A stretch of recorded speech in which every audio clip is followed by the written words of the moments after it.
You ready for the next three?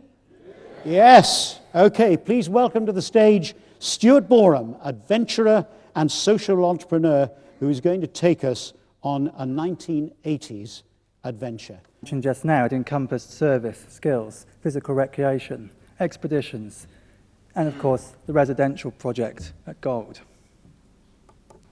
Sadly, I didn't have the opportunity to take part in the award at school. My own school didn't offer the award, although I'm pleased to say it does now. And therefore I missed out on that fantastic opportunity. But I'd like to think that I've made up for it since. I touched just now on the idea that could I put the elements together myself and effectively create my own Gold Award. And I decided that I was going to do that. And of course, perhaps the most important tenet of the award is service. So I or rained. But I raised £10,000 for a charity that promoted sport for people with disabilities. And of course, I was very pleased to do that. So I'd got service out of the way, tick in the box. In 1996, there was an around-the-world yacht race called the BT Global Challenge. It was a yacht race with a difference. All of the skippers were professional, all of the crews were amateurs. There had never been a crew in a yacht race before around the world, made up of people with disabilities and life-threatening illnesses. And in that race, one such crew was established. And I applied to go, and I was selected. And here I am off the Cornish coast training in 1996. I hadn't sailed before, and every time I got on the boat, I was seasick. I did 5 week-long training courses. 1996. We set sail. Her Royal Highness the Princess Royal fired the starting gun down in Southampton, and we set off. And the picture looks a little grey. And that's because of the bad weather, and indeed all of us on the boat were a little grey. The wind was blowing at 52 knots, nearly 60 miles an hour, force 10 gale. And we had that for the first 2 days of the journey. And yes, I was seasick for both of them, both of those days.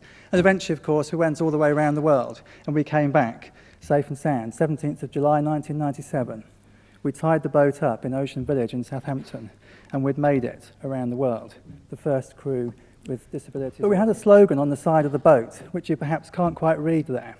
And what it said was racing the latitudes to change attitudes, perhaps something that the award in its own way has done over the years. It's challenged and changed people's perceptions.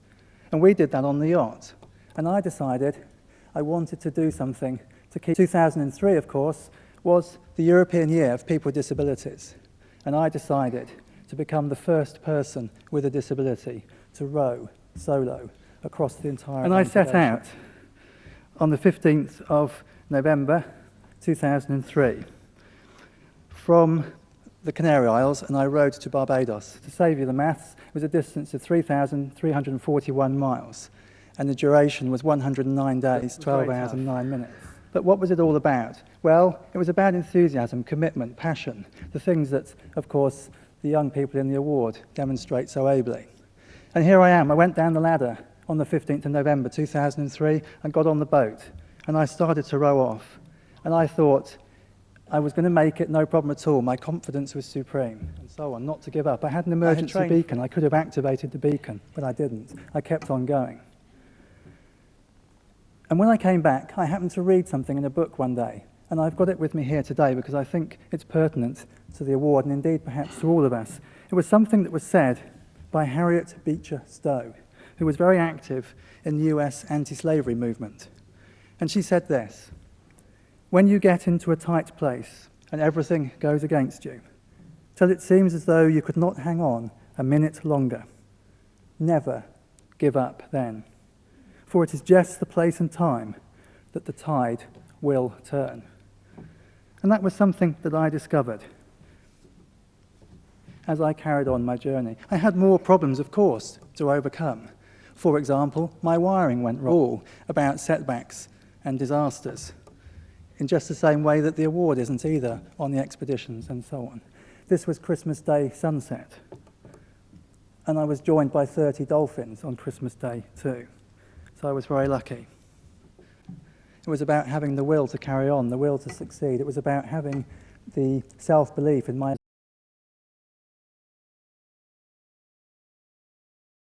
But that aside, was it actually worth it? Yes, it was. Because when I came back to England, I got a letter in the post inviting me to take part in the Olympic torch relay when the Olympic flame passed through London on the 26th of June 2004. That was a fantastic honour and something that I am, of course, very proud of.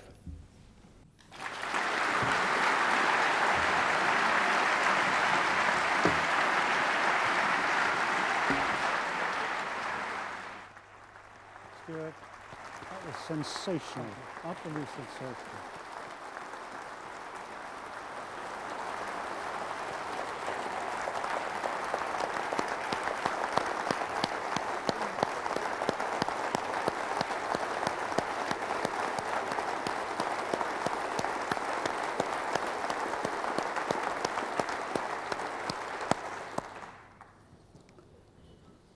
Wow, wow, that is quite incredible and quite amazing what can be achieved when you put your mind to it in the way that you have.